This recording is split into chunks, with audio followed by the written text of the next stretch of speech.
Doctor बड़ा आश्चर्य हुआ, आपने तो कहा था कि इसको 15 दिन ले लेना। तो मैंने घर जाके उसके 15 टुकड़े किए और एक एक टुकड़ा रोज खाता रहा और मैं ठीक हो गया।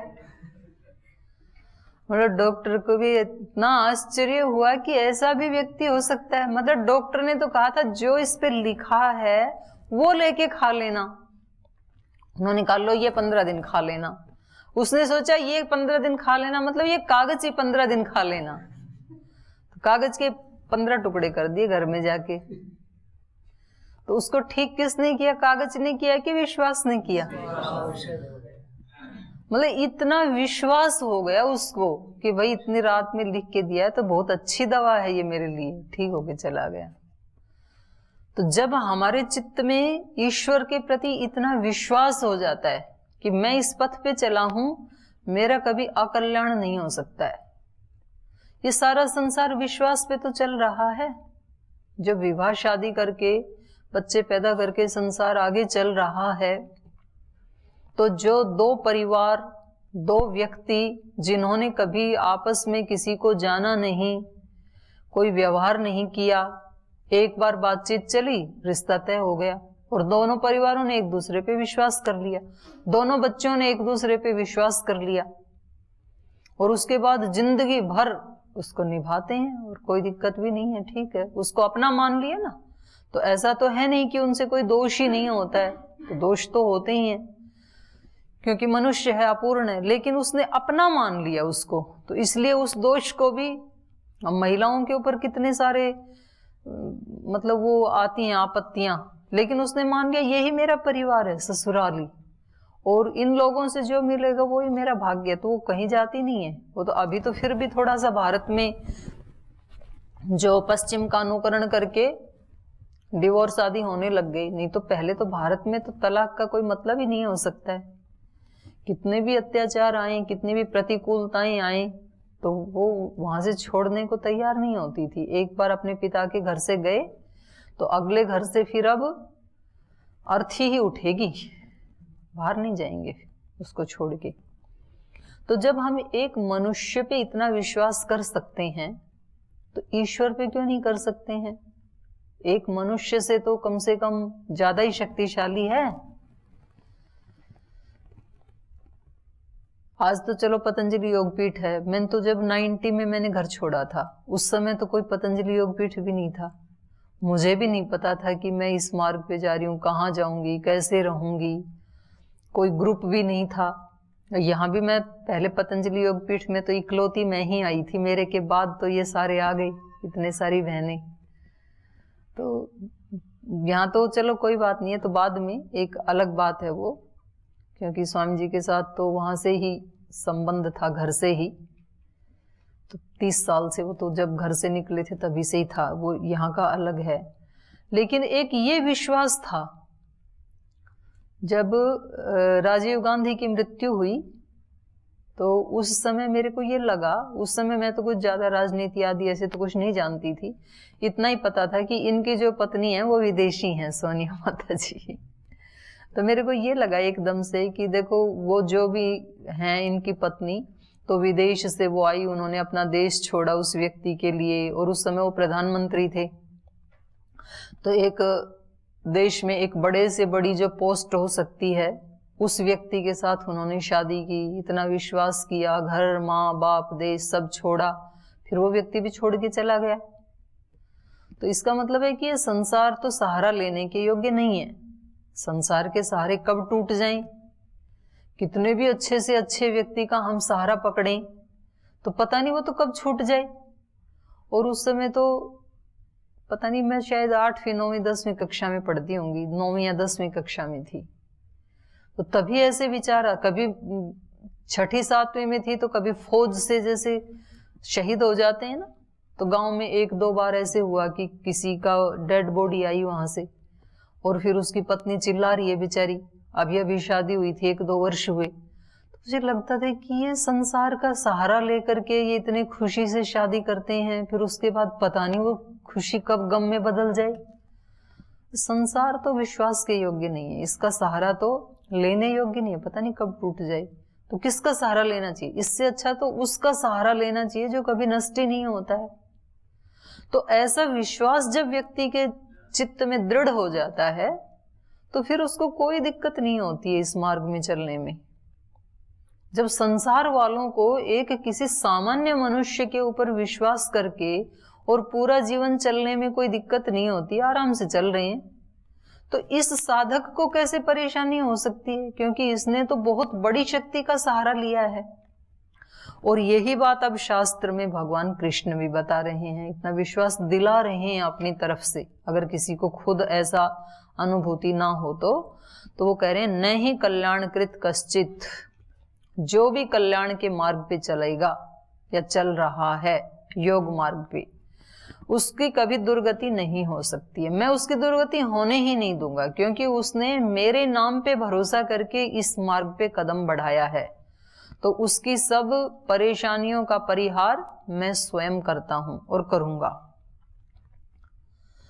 तो न इव इह न इव इह, ना तो यहां उसका, इह माने इस संसार में, विनाशः न अमुत्र विनाशः तस्य विद्यते, और ना परलोक में होगा। तो जैसे मान लो बहुत दूर कहीं रास्ते पे चलना है, किसी व्यक्ति को पहले तो पद यात्राएं करते थे और उसको जाना है 40 किलोमीटर, और वो एक दिन में चला 10 किलोमीटर या 15 किलोमीटर, और फिर रात हो गई, उसको थकान भी हो गई, तो वो फुटपाथ के ऊपर ही सो गया थकान होने से। अब अगले दिन जब उसकी आंखें खुली तो वो कहां से यात्रा शुरू करेगा? 15 किलोमीटर के बाद 16वें किलोमीटर से शुरू करेगा ना, वापस तो नहीं ना आएगा। तो जितनी यात्रा हमने इस योग मार्ग पे तय कर ली, जितने भी आगे बढ़े, हमने थोड़ा सा भी अपना ज्ञान बढ़ाया, थोड़े से भी अपने दोषों को हटाया, राग द्वेष को थोड़ा सा भी हटाया, ज्ञान को थोड़ा सा भी बढ़ाया, तो फिर कहीं मान लो थक भी गए इस मार्ग में, मृत्यु भी आ गई, विचलित भी हो गए, तो फिर अगली बार कहां से चलेंगे? उससे आगे चलेंगे। तो इतना जो किया था ये तो नष्ट नहीं हुआ ना, ये कभी भी व्यर्थ नहीं होगा। जो हमने साधना कर ली वो सदा सदा के लिए कर ली, तो ये कितनी अच्छी बात है भगवान की तरफ से। ऐसे नहीं है कि भाई या तो पहले पूरा ही पहुंचो और अगर दोबारा चले तो फिर वहीं से चलना पड़ेगा पहले कदम से ही, ऐसा नहीं है। जितना चल लिया वो तो आ गया आपको। जैसे मानो किसी व्यक्ति ने एमए की कक्षा में कोई विफल हो गया, फेल हो गया, पास नहीं कर पाया, और उसको जाना था एमए के बाद पीएचडी तक। तो ये जो व्यक्ति फेल हो गया, ये अब बीए और 12th क्लास वालों से नीचे तो नहीं जाएगा ना भाई, उसकी बीए तक तो बरकरार है ना। अब उसने मान लो छोड़ भी दी पढ़ाई 2-4 साल, परेशान होके, दुखी होके, और फिर मन में आया कि फिर पढ़ाई करूं, तो इसकी पढ़ाई कहां से शुरू होगी? एमए से ही हो जाएगी। इसको दोबारा बीए या इंटर नहीं करना पड़ेगा, जितना कर लिया वो इसके काम आएगा हमेशा। तो ये योग भ्रष्ट भी जो है, जिसकी हम अभी चर्चा कर रहे हैं, कि जो लक्ष्य पर नहीं पहुंच पाया, बीच में ही विचलित हो गया, तो ये व्यक्ति उनसे तो फिर भी अच्छा है जो योग मार्ग पे चले ही नहीं। अर्जुन पूछ रहा था ना कि कभी ऐसा तो नहीं है कि ये संसार वाले व्यक्तियों से भी निकृष्ट हो जाए और इधर योगियों से निकृष्ट तो है ही जो लक्ष्य पे पहुंच गए, तो कहीं ये दोनों तरफ से गया, ऐसा तो नहीं है। बोले नहीं, उनसे तो फिर भी अच्छा रहेगा, क्योंकि वो तो चले ही नहीं, ये तो कम से कम इतना तो चला।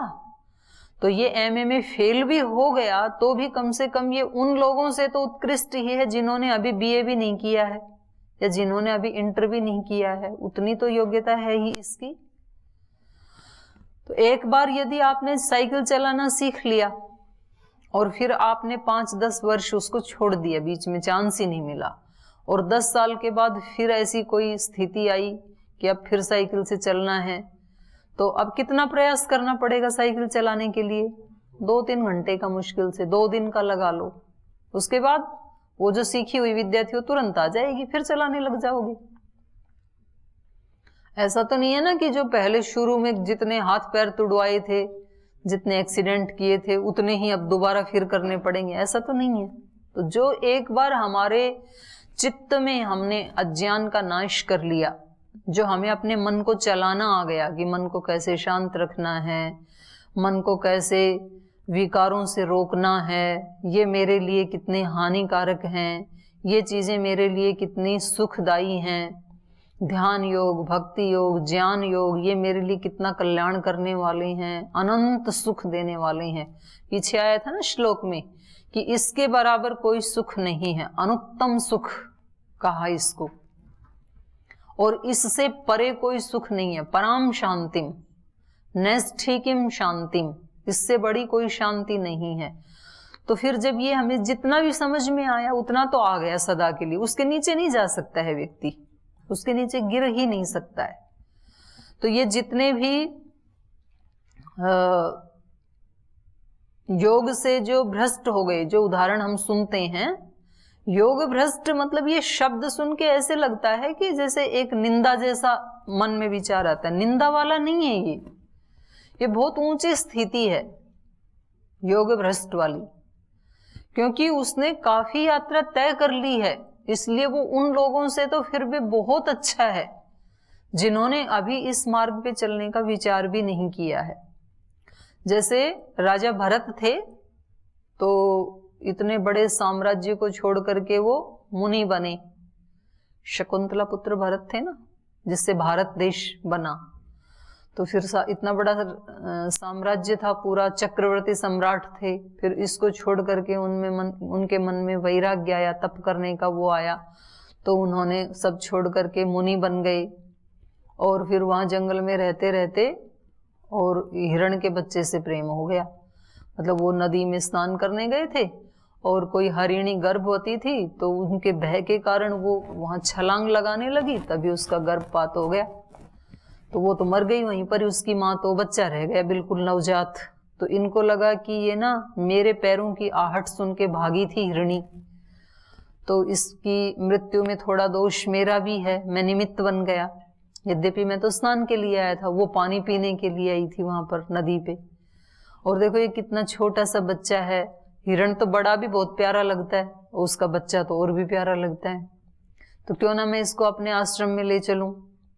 तो वो उसको आश्रम में ले आए और उसको पालने पोसने लगे, और उसके साथ फिर पुत्रवत प्यार हो गया उनका, अपने बच्चे जैसे। जब वो बैठते, ध्यान में बैठते, तो वो पास में आके बैठ जाता था हिरण का बच्चा। और कभी कभी जब ये ध्यान से आंखें खोलते, भजन गाते रिलैक्स होके, तो कभी कभी वो उनको खुजली करता था कमर में। कंडू यंते जरठ हरिणा स्वांगमंगे मदिये, उन्हीं का है ये। कब वो दिन आएंगे, गंगा तीरे हिमगिरी शिला बद्ध पद्मासनस्य ब्रह्म ध्यान अभ्यसन विधिना योग निद्राम गतस्य। कब मेरे वो दिन आएंगे। दूसरा साधक उनके जीवन को देख करके ये कल्पना कर रहा है कि कब मैं गंगा के तीर पर और हिमगिरी शिला पर बैठ करके बद्ध पद्मासन में ऐसे ध्यान लगाऊंगा, और हिरण आकर के मेरे को खुजली करेंगे, मेरे पास बैठ जाएंगे। किम तैर भाव्यम मम सुदिवसई यत्र ते निर्विशंका कंडू यंते जरठ हरिणा स्वांगमंगे मदिये। तो वो ऐसे मतलब हमेशा उनके साथ रहता था, वो बैठते तो बैठता था, सोते तो सोता था, खाते तो खाता था। तो इतना बड़ा साम्राज्य छोड़ने वाला व्यक्ति, वहां से वैराग्य को प्राप्त होने वाला व्यक्ति हिरण में राग हो गया। और फिर अंतिम समय भी, मरते समय हिरण का ही ध्यान आया कि मैं तो अभी जा रहा हूं, तो मेरे पीछे से इसका क्या होगा। तो अंतमति सो गति, इसके हिसाब से, गीता के हिसाब से हिरण ही बन गए अगले जन्म में। तप बहुत किया था, लेकिन हिरण के जन्म में भी उनको पीछे का पूरा याद है, क्योंकि जो तप कर लिया था उन्होंने, जो वैराग्य अभ्यास से जो साधना कर ली थी, वो नष्ट नहीं होगी। शरीर भले ही नहीं मिला, तो अब वो अपने बचपन से ही इतना वैराग्य है, अपनी माँ के पास नहीं रहता है, दूसरे हिरणों के साथ नहीं रहता है। दूसरे हिरण हरी घास खाते हैं तो ये सूखे पत्ते ही खाता है कि इतनी भी हिंसा ना करूं। मतलब वो जो इतना राग आया था उसका भोग इसने भोग लिया। इसलिए आप देखेंगे कई बार ना कुछ पशु पक्षियों में की योनि में भी कभी योग भ्रष्ट आत्माएं होती हैं। जैसे गाय बहुत अच्छा प्राणी है, लेकिन सब गाय एक जैसे नहीं होती हैं। कुछ कुछ गाय बहुत शरीफ होती हैं, उसका कभी भी दूध निकाल लो, कभी बच्चे उसके गले से लिपट जाते हैं, कभी उसके स्तन में मुंह लगा के दूध पी लेते हैं, वो कभी मारती नहीं है, बहुत प्रेम करती, जितना खिलाओ उतना खा लेती, कभी शोर नहीं मचाती है। और कुछ गाय तो इतनी गुस्सेल होती हैं कि सींग से भी मारती हैं, पैर से भी मारती हैं, और दूध भी नहीं देती हैं। और दूसरे की तो बात नहीं, अपने ही बछड़े को मारती हैं। तो वो उस आत्मा ने पिछले जन्म में अपने स्वभाव में सुधार नहीं किया था, और पहले वाले ने सुधार कर लिया था। तो जो स्वभाव में सुधार हो गया वो आगे तक के लिए हो गया, फिर बात बन गई, फिर वो बहुत अच्छी बात है। मतलब जितना कर लिया ना वो नष्ट नहीं होता, ये कह रहे हैं ये। न कल्याणकृत कश्चित दुर्गतिन तात गच्छति, जिसने थोड़ा भी कल्याण मार्ग पे आगे बढ़ा, थोड़ा भी अपना कल्याण कर लिया, वो उसको नष्ट नहीं होता है, और उसकी दुर्गति बिल्कुल नहीं होगी। उतना तो उसका उसके खाते में बैलेंस जमा हो गया, वो नष्ट नहीं होता है।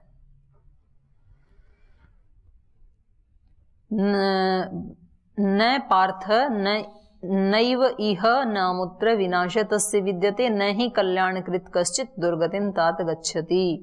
प्राप्य पुण्यकृताम लोकान उषित्वा शाश्वती ही समा। तो फिर क्या होता है उसका अगले जन्म में? तो कहा कि पुण्यकृतान लोकान प्राप्य, फिर वो पुण्यकृत लोकों को प्राप्त करता है।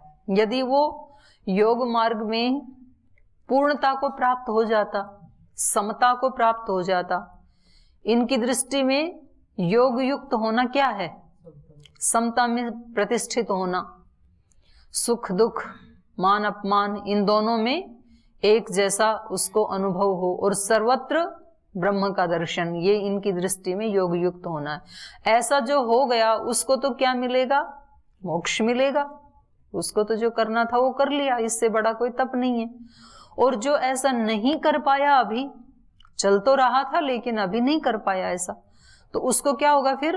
पुण्यकृताम लोकान प्राप्य, पुण्यकृत लोकों को प्राप्त करेगा वो, और पुण्यकृत लोकों को प्राप्त करके उषित्वा शाश्वती ही समाह, शाश्वती समाह उषित्वा रह करके, माने वो जो शाश्वत प्रजाएं हैं, शाश्वत प्रजाएं मतलब जो ज्यादा देर तक रहने वाली और जो उत्कृष्ट कोटि की, उन प्रजाओं के साथ रह करके श्रीमताम सुचीनाम गेहे योग भ्रष्टो अभिजायते, पहले पुण्यकृत लोकों को जाएगा। देखो पुण्यकृत लोकों को प्राप्त करने के लिए जो योगी नहीं है, जो सांसारिक लोग हैं, वो अनेक उपाय करते हैं, यज्ञ याग आदि करते हैं, दान करते हैं, पुण्य करते हैं, व्रत उपवास करते हैं, फिर जाके उनको पुण्य लोगों की प्राप्ति होती है।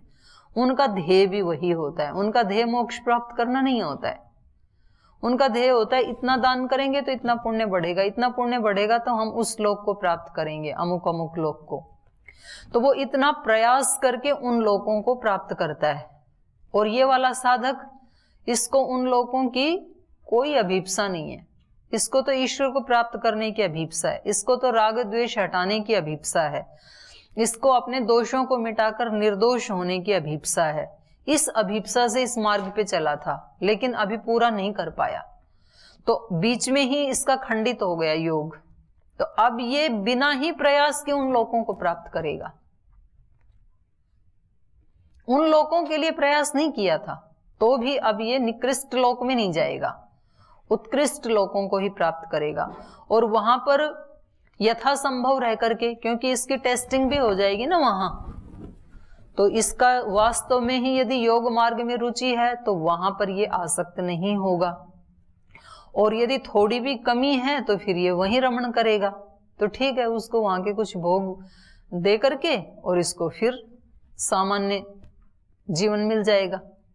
और यदि वहां पर भी उन भोगों के बीच में रह करके भी इसके मन में आकर्षण पैदा नहीं होता है, तो फिर क्या होगा?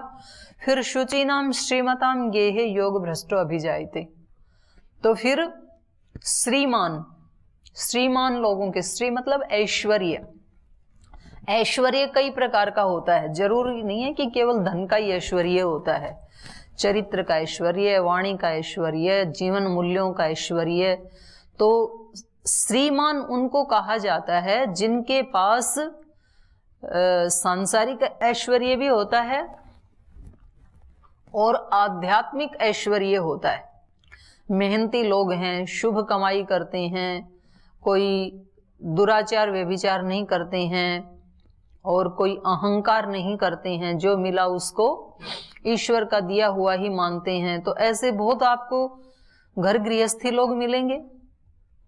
तो ऐसे श्रीमान लोगों के, ऐसे ईमानदार लोग होते हैं, तो उन लोगों के घर में, और शुचि नाम, पवित्र लोगों के घर में, जिनका आचरण कुल खानदान बहुत पवित्र होते हैं, धार्मिक होते हैं, वो ऐसे लोगों के घर में ये योग भ्रष्टो अभिजायते उत्पन्न होगा, अच्छा परिवार मिलेगा उसको, श्रीमान शुचि नाम।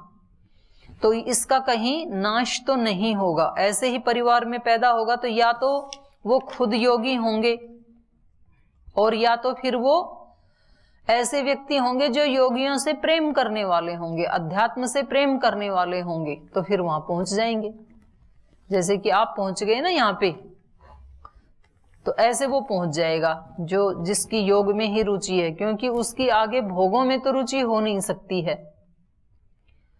जैसे मान लो आपकी समझ जितना वैराग्य आपकी बुद्धि में आ गया अभी तक, उससे नीचे आप नहीं जा सकते हैं।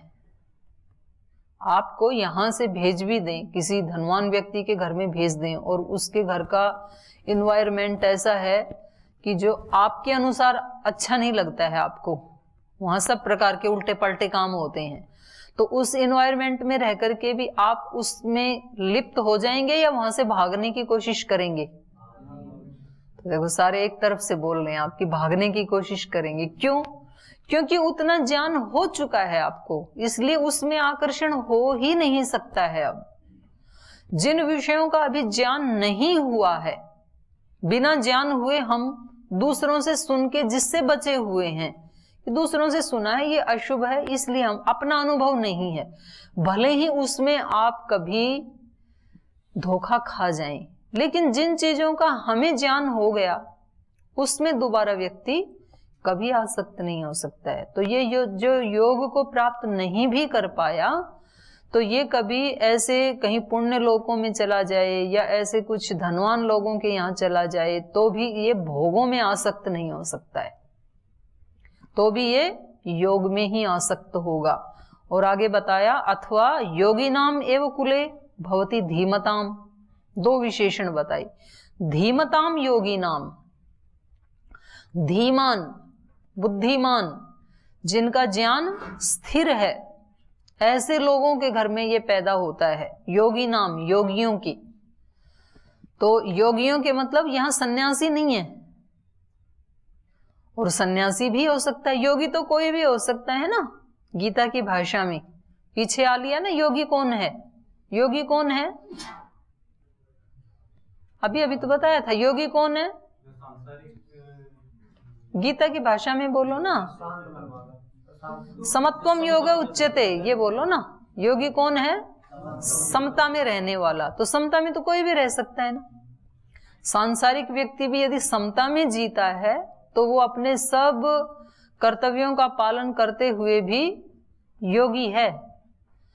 तो ऐसे श्रेष्ठ लोगों के घर में ये पैदा होता है जो योग भ्रष्ट योगी है। धीमताम योगी नाम, धीमान बुद्धिमान, या तो ज्ञानियों के घर में पैदा होता है और या तो योगियों के घर में पैदा होता है। योगी नाम कुले भवती धीमताम, एतद ही दुर्लभ तरम लोके जन्म, एतद ही जन्म लोके दुर्लभ तरम यद ईदृशम। इस प्रकार का जो जन्म है, ऐसे लोकों में, ऐसे कुलों में पैदा होना, ऐसे माता पिता के घर पैदा होना जो बहुत तपस्वी हैं, जो धार्मिक हैं और जो समता में रहते हैं, जो उद्विग्न नहीं रहते हैं, जो किसी को कष्ट नहीं देते हैं, और या तो ऐसे योगियों के घर में ही पैदा हो जाते हैं। तो गृहस्थ योगी भी होते थे हमारे यहाँ और सन्यासी योगी भी, ब्रह्मचारी योगी भी होते थे, दोनों ही प्रकार के योगी होते थे, आज भी हैं, ऐसा नहीं है कि उसका आज अभाव हो गया। तो ये ऐसे ही कुलों में पैदा होता है। तो अगर ये योगियों के कुल में पैदा हुआ तो बचपन से ही वो यात्रा शुरू हो जाएगी, क्योंकि उसके घर में अनुष्ठान वो ही होंगे। और धीमताम, बुद्धिमान, ज्ञानी, अच्छे सद्गृहस्थों के घर में पैदा हुआ तो बचपन से ही फिर इसका अध्यात्म में रुझान होगा। तो फिर थोड़े दिन के बाद घर को छोड़ के और फिर किसी गुरुकुल आश्रम में योगी के पास आ जाएगा ये, क्योंकि इसका यात्रा वो ही चल रही है ना। तो यहाँ जितने भी भाई बहन आए हैं तो वो सब ऐसे ही परिवारों से हैं जिनके माता पिता धार्मिक होंगे, नेक होंगे, जो पाप की कमाई अपने घर में नहीं लाते होंगे और जो कभी किसी के साथ छल कपट धोखा करने वाले नहीं होंगे और जिनकी भी पहले से भी अध्यात्म में रुचि होगी।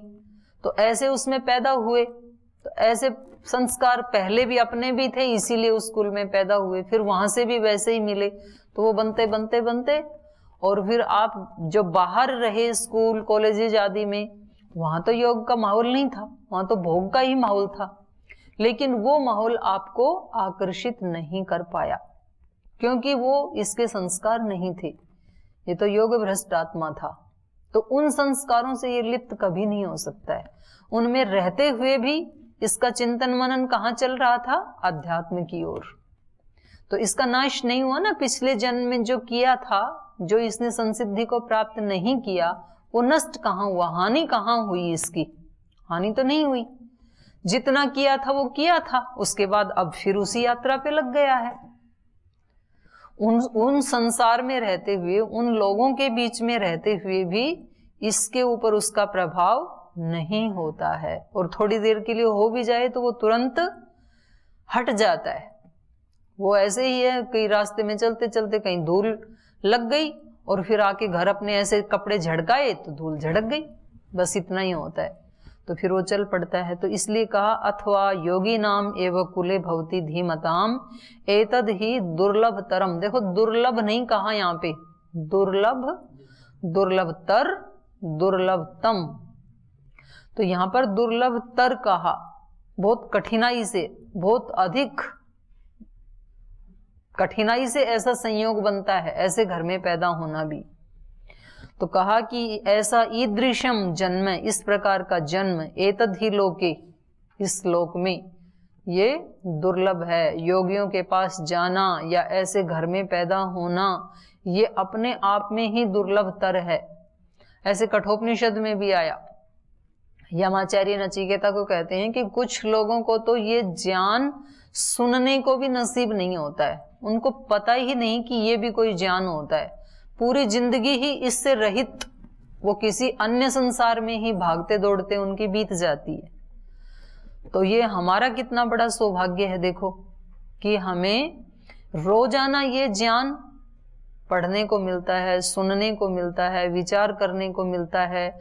हम ऐसे योगियों के पास पहुंच गए हैं कि जो ये अध्यात्म विद्या हमारे जीवन का भी उत्कर्ष कर रही है और हमारे अभ्युदय का भी उत्कर्ष कर रही है। ये विद्या पढ़ के डिग्री कोई नहीं देगा आपको बाहर के संसार में, लेकिन यहाँ आश्रम में वो विद्या डिग्री भी दे रही है और साथ में आत्मा का भी उत्थान कर रही है, क्योंकि वो सिलेबस ही ऐसा बन गया। तो ये हमारा क्लास भी है, हमारा सत्संग भी है और जीवन को ऊपर उठाने की प्रैक्टिकल ट्रेनिंग भी है। तो कम से कम 1 घंटा तो होती ही है ना सबकी, तो 1 घंटा तो दूसरे विचारों से हम हट ही गए। तो रोजाना दिन में यदि 1 घंटा 2 घंटा ऐसे मिले हमें कि इतनी समय के लिए इस चिंतन के अलावा और कोई चिंतन हमारे पास फटकता ही नहीं है, तो ये भी तो कितनी बड़ी बात है, तो कितना बड़ा सौभाग्य है हमारा। तो हमें इस प्रकार से एक कृतज्ञता के भाव में, धन्यवाद के भाव में रहते हुए अपने इसको आगे बढ़ाना है, एक एक पल को। तो ये चर्चा फिर जो बची है इसको फिर कल करेंगे, आज ही पाठ को विराम देते हैं। ओ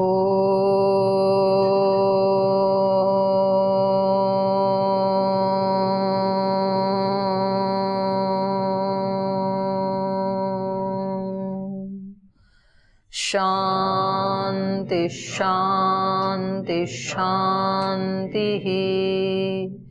श्री गुरुभ्यो नमः।